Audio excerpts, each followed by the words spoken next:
In this demo, I'm going to write simple HTML and illustrate how it renders in the browser. As I write the HTML tags, the browser interprets those tags and produces a visual representation of them. On the left, I have the Visual Studio Code editor where I'll write the HTML.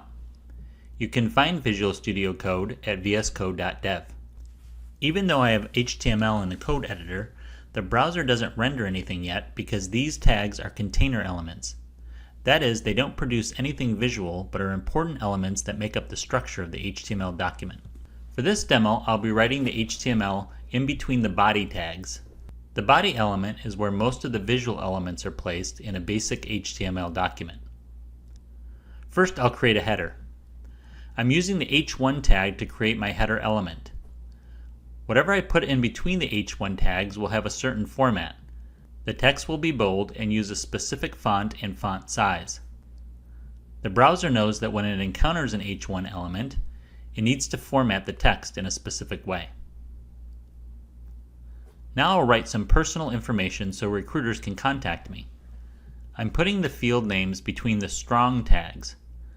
This will make whatever text that is in between them bold. I put my name, email, and address outside the strong tag because I don't want that information bolded. After each item, I use the break tag to tell the browser to move whatever follows to the next line. If I remove the break tag, the information appears all in one line, which is not what I want. Finally, I'll list some skills that I offer to a potential employer. I want these to appear as a bullet list. In HTML, a bullet list is called an unordered list, and to create this, I'll use the UL tag. When I create the element, nothing appears on the screen because the UL element is just a container for the items I want to list. To create each item, I use the LI or list item tag, and I put all my items inside the unordered list element. Now I have a simple resume page and used basic HTML to create it. This is how HTML works. HTML is the instructions that tells the browser how to display information on a web page. In this video, we'll be installing a tool called CodeSwing in the Visual Studio Code or VS Code editor. CodeSwing will render in real time the HTML we author in VS Code as we write it.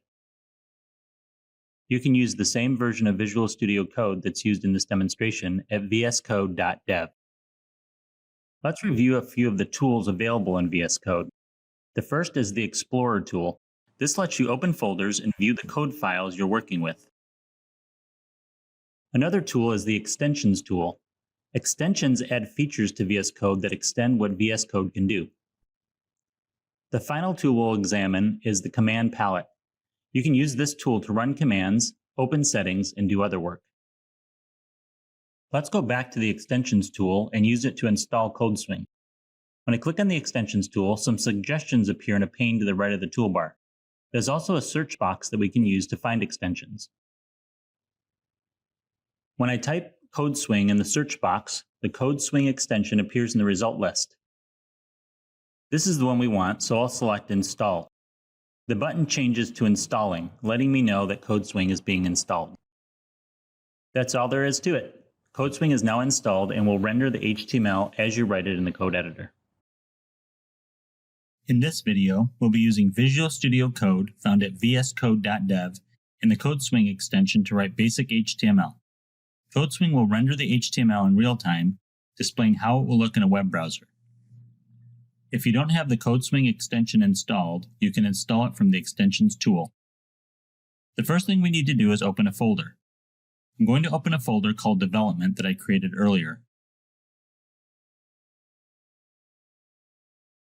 Visual Studio Code will ask if it has permissions to access the files in this folder, and I'll give it the permission it needs.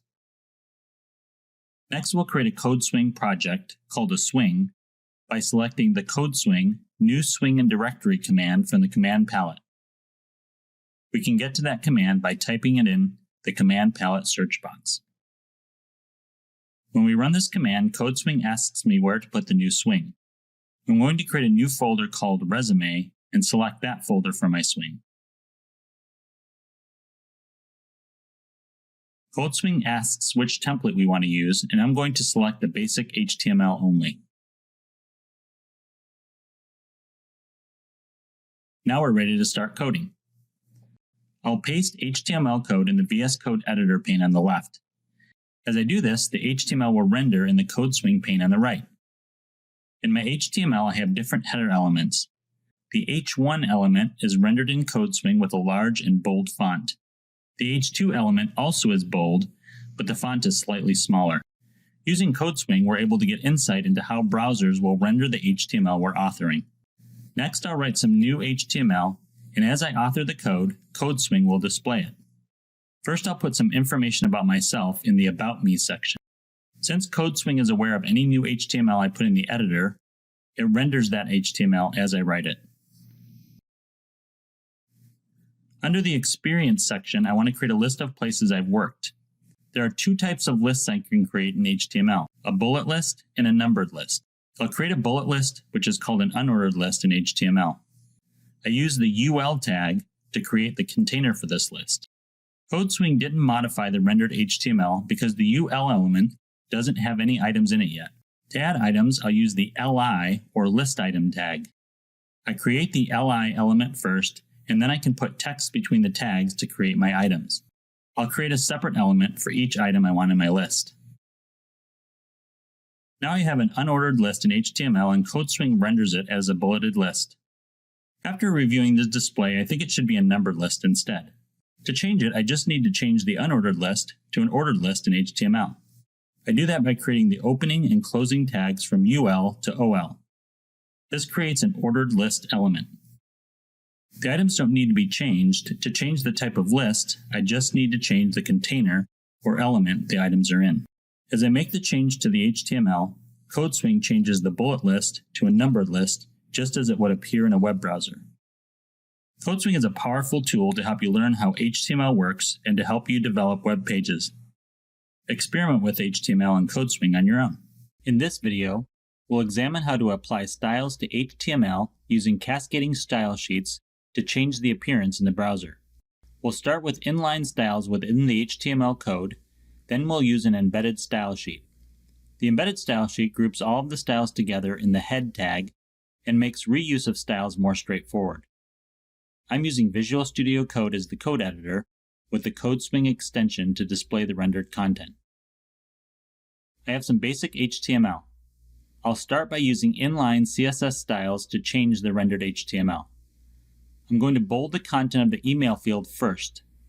In the div element, I create a style attribute and then use the equal sign to set the value of that attribute. The attribute name is font weight, and I'll set that to a number that will determine how bold I want the font.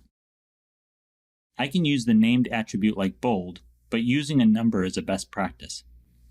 I set the style on that division tag, and anything between the division tags will then get that style. Now I'll change the style of my unordered list. The default style the browser gives the unordered list is round bullets. I want to change those to square bullets. I'll use the style attribute again and set the list style attribute to square. This changes the rendered HTML of the bullet list. We can add multiple styles to any element, and we separate those with semicolons. If I want to make my email bold and italic, I can add the font style attribute to the email field and give it the value of italic, which changes how the element is rendered in the browser. Inline styles are good for trying out styles, but it's preferred to embed the CSS styles in a single location using a style sheet. A style sheet has a collection of styles designated by the element type of the styles we want to apply. I'm going to apply a style to every division element in my HTML document. First, I'll remove the inline style. Next, I'll create my style sheet. I'm putting the style sheet inside the header section of the HTML file, but it's possible to put the style sheet in a separate file. I'm going to use the same styles in the style sheet that I used in the inline style for the email field. To apply the style to every division element, I use the div selector, which is the tag used for the division element. As soon as I create the style, it is applied to all the division elements in the HTML document. These are two ways you can use styles to format an HTML document. Use an inline style when you want to change a single element. Use a style sheet when you want to change every element on a page. In this video, we'll use CSS and selectors to change the style of HTML elements. I'm using Visual Studio Code as the editor and the CodeSwing extension to display the rendered HTML. Selectors enable us to modify the style of one or more elements at the same time without having to set the style using element-level style attributes. In the code editor, I have the HTML of my resume page with an inline style set on the email field and on the unordered list under work history. I'll use the same styles in my style sheet that I used in my inline styles. First, I'll remove the inline styles, which changes the appearance of the content in the email field and the unordered list. Next, I'll create my style sheet in the header of my HTML document. We could also create the style sheet in a separate file. The style element is the container that will hold the styles. Selectors can be IDs, which need to be unique and apply to a single element. ID selectors are designated in style sheets by the hash symbol. Class selectors can be used on one or more elements and are designated by the period. First, I'll create a class selector. I start with a period and give the selectors any name I choose. I use dashes to separate words in my selector names. Next, I create the ID selector using the hash symbol in a name. Now that I have my style sheet with the two selectors created, I can apply them to the elements I want. First, I'll style the email field. I use a class attribute with the name of the style I created to apply the style. As soon as I do this, the style of the element changes. Since I created a class selector, I can apply the same style to the address field using the same method.